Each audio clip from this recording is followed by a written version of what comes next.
اسوأ البوم انا شفته لشيرين في حياتي. ازيكم عاملين ايه؟ يا رب دايما تبقوا بخير، وحشتوني جدا. البوم شيرين الجديد واقول لكم رايي في الالبوم وفي شويه تفاصيل مش هتلاقوها عند اي حد ولا في اي حته. انت لسه جديد وبتشوفني، اشترك في القناه وفعل زر الجرس، ولو عجبك الفيديو ما تنساش بقى تظبطني لايك وشير وسبسكرايب. يلا بينا.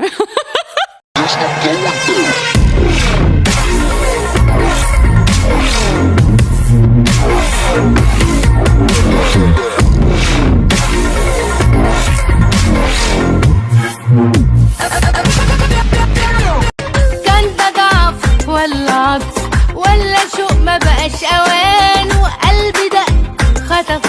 البوم شيرين الجديد شكل كتير جدا وخلافات. شيرين الفترة الأخيرة بتمر بمشاكل كبيرة جدا، أسرتها وما بين جوزها أو هقول طليقها حسام حبيب، وحاجات أثرت عليها صحيا ونفسيا. أقدر أقول لكم شيرين متدمرة بجد يا جماعة. المفروض إن ليها ألبوم كان هينزل مع شركة روتانا، مرة واحدة لقيت ان شركة روتانا بتنزل الاغاني مش عاجبها شيرين الوضع، بتنزل هي الاغاني عندها. روتانا اتعملت حظر الاغاني كلها، قفلت خالص الاغاني، وتقريبا كمان كانت ممكن تقفل قناة شيرين اصلا الرسمية خالص، بس الحمد لله ده ما حصلش، حظروا الاغاني وقفلوها. انا عايز انزل لكم مقاطع من الالبوم بس هحاول الكوبي رايت او كده عشان ممكن يقفلوا لي القناة بتاعتي او يعملوا لي حظر الحلقة كلها. شايلين الاغاني بتاعتها خالص ومش عايزين حد ينشرها. مش موضوعي هنا دلوقتي في الاغاني نفسها قد ما انا بقول لكم ان الموضوع بقى صعب جدا ان انت تسمع البوم شيرين نازل على منصه غريبه كده مش عارف اسمها ايه اصلا. الموضوع كله ملخبط وما تفهمش ايه الاغاني اللي نزلت والاغاني اللي ما نزلتش، فانت كده موتت الالبوم. وهي عايزه تسمي الالبوم بتاعها البوم البوتاجاز. اسوأ البوم انا شفته لشيرين في حياتي. انا بسمع شيرين من زمان، صوت جامد وصوت مصر بالنسبه لي، وانا بحب اسمعها وانا بيك فان ليها. اسوأ البوم بالنسبه لي من خطه تسويقيه، الالبوم كله نازل عشوائي، ومره ينزل عندها ويتحذف، يحصل بعض الاجتهادات كده ان الفانز بينزلوا منه. الاغاني كلها نازله على منصه كده غريبه، ما تفهمش الدنيا ماشيه ازاي. سمعت اغاني، في اغاني فعلا حلوه، اغنيه اللي قابل حبيبي دي حلوه.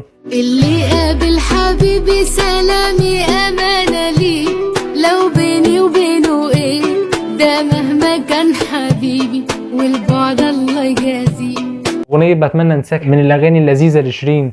هو انا حبيتك ليه؟ صدقت كلام اوهام وصحيت على نار والام، كان قلبي وحيد مرتاح. تنتقدنا احنا كرجاله، بحب اسمع مواضيع مختلفه، الواحد دايما بيحب يخرج بره الصندوق، فهي عامله شغل كويس. اغنيه جامده جدا برضو اسمها وما زال على البال.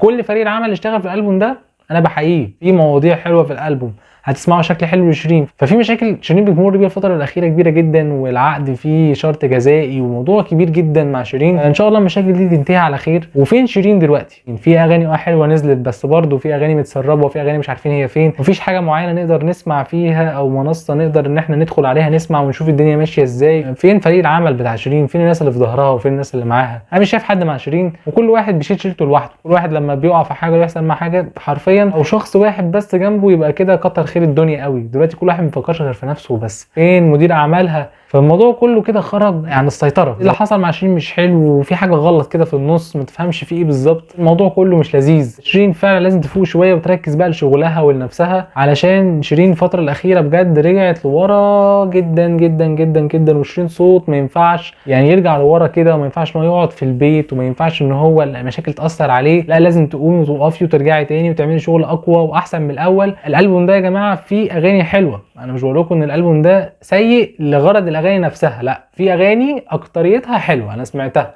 وفي اغاني قويه. شيرين لا، لازم تفوق شويه وتركز اكتر من كده، يكون في خطه تسويقيه وتفكها خالص من شركه روتانا دي، تبوظ لها كل حاجه كده. الدنيا مش حلوه. طب انت مش عاجبك الاول الوضع ومش عاجبك طريقه تنزيل الاغاني او الميعاد، او انتوا اختلفتوا في اي حاجه في العقد او في الاتفاق، كان شيرين لازم من الاول انت بقى تتصرفي ونزليها من انتاجك انت، او نزليها على قناتك الرسميه مره واحده بالليركس كده وخلاص، زي ما انت عملتي ونزلتيها عندك على القناه وقفلوا لك الاغاني كلها. يا ريت تفوقي شويه وتركزي في شغلك. شيرين صوت قوي قوي يا جماعه، صوت جامد وانا بحبها جدا وبحب اسمعها. مش عايزين ان احنا نخسر او نفتقد صوت قوي زي ده، طبقات وصوت ومقامات وبتعرف تقول وقويه وفنانه دلوقتي كبيره. فما تضيعيش كل تاريخك وكل اللي انت عملتيه ده ونفسك علشان مشاكل نفسيه او مشاكل صحيه، وان شاء الله تبقي زي الفل وترجعي لنا اقوى من الاول. لازم يكون في حل، لازم نوصل لبوينت معينه نقدر ان احنا نحل بيها المشكله. الاغاني اللي انا شايف ان هي علامه كبيره لشيرين في الالبوم اغنيه اللي قابل حبيبي، اغنيه حلوه قوي.